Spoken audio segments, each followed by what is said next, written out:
क्या आपके भी नौबिजिया पोटलिका या फिर ये दोपहर खिड़ी में पत्तियां तो बहुत ज़्यादा आ रही हैं लेकिन उस पर फूल नहीं आ रहे और कलियां भी नहीं बन रही, और अगर कलियां आ भी रही हैं तो वो कलियां सूख कर गिर रही हैं। तो देखिए, बरसात का महीना चल रहा है, यही वो मौसम होता है जब इस प्लांट पर खूब अच्छी फ्लावरिंग होती है। तो अगर आपके भी इस प्लांट पर कलियां नहीं बन रही या फिर कलियां तो बन रही हैं लेकिन वो सूख कर गिर जाती हैं, फूल नहीं खिल पाते, तो आज की इस वीडियो में मैं आपको इसी के बारे में बताने वाली हूँ कि किस तरीके से इस प्लांट की केयर करें, कौन सी खाद दें।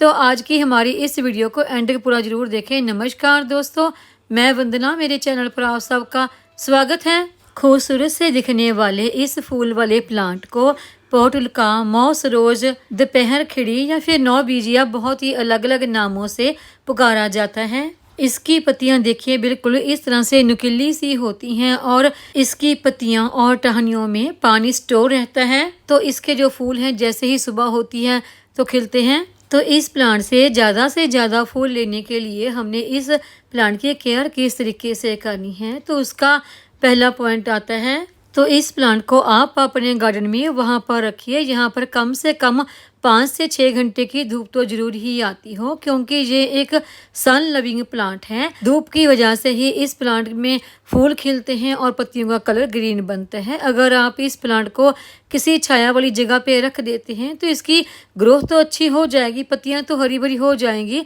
लेकिन इस प्लांट पर फ्लावरिंग नहीं होगी। जितनी ज़्यादा इस प्लांट को धूप मिलेगी है उतनी ही ज़्यादा इस प्लांट पर कलियां आएंगी और फूल खिलेंगे। और दूसरा पॉइंट आता है कि इस प्लांट में वाटरिंग कितनी करें। तो देखिए, ये एक सक्युलेंट वैरायटी का प्लांट है, जैसे कि मैंने आपको पहले ही बताया कि इसकी डंडियों में और पत्तियों में पानी स्टोर रहता है, तो इसलिए इस प्लांट को ज़्यादा पानी की ज़रूरत नहीं होती। इसके गमले की मिट्टी को चेक करते रहें, अगर मिट्टी में मॉइस्चर है तो वाटरिंग ना करें, अगर मिट्टी सूखी है तभी वाटरिंग करें। तो इन दिनों तो देखिए बरसात का मौसम चल रहा है, बारिश हो ही रही है लगातार, तो इसके गमले का ड्रेन होल समय समय पर चेक करते रहें कि ड्रेन होल बंद ना हो जाए और गमले में पानी खड़ा ना रहे। अगर पानी खड़ा रहेगा तो प्लांट की जड़ें सड़ जाएंगी और प्लांट हमारा मर जाएगा।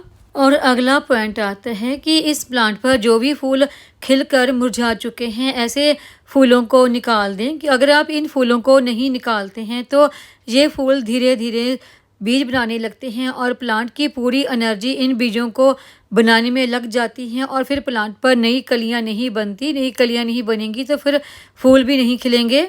तो इसलिए इन सूख चुके फूलों को निकालना बहुत ज़रूरी होता है।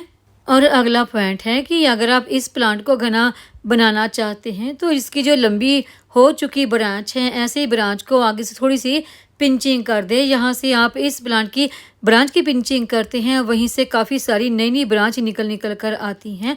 और पिंचिंग कर चुकी इन ब्रांच को आप फेंकिए मत, इन्हें आप अलग गमले में ग्रो कर देते हैं तो 4 से 5 दिन में ही आपका पोटलिका का नया प्लांट तैयार हो जाता है। और अगला पॉइंट आता है कि इस प्लांट से ज़्यादा फूल लेने के लिए हम इस प्लांट को कौन सी खाद दें। तो खाद देने से पहले हल्की सी गुड़ाई कर लेते हैं। हालांकि इस प्लांट की ज़्यादा गुड़ाई नहीं होती क्योंकि इसकी ब्रांच काफ़ी पास होती हैं। तो जो भी खाद हम आज इस प्लांट को देंगे वो ड्राई फॉर्म में ही देंगे, लिक्विड नहीं देंगे, क्योंकि बरसात का मौसम चल रहा है। वो खाद आप वर्मी कंपोस्ट या फिर गोबर की पुरानी खाद दे सकते हैं। तो मैं इस प्लांट में गोबर की खाद की ही 1 मुट्ठी दे रही हूँ। अगर आप चाहें तो आप गोबर की पुरानी खाद या फिर वर्मी कंपोस्ट इनमें से कोई एक खाद दे सकते हैं, या फिर आप सरसों खली खाद का भी इस्तेमाल कर सकते हैं। सरसों खली को आप पानी में भिगो के वो खाद भी दे सकते हैं, लेकिन सरसों खली की लिक्विड खाद का इस्तेमाल आप तभी करें जब आपके गमले की मिट्टी पूरी तरह से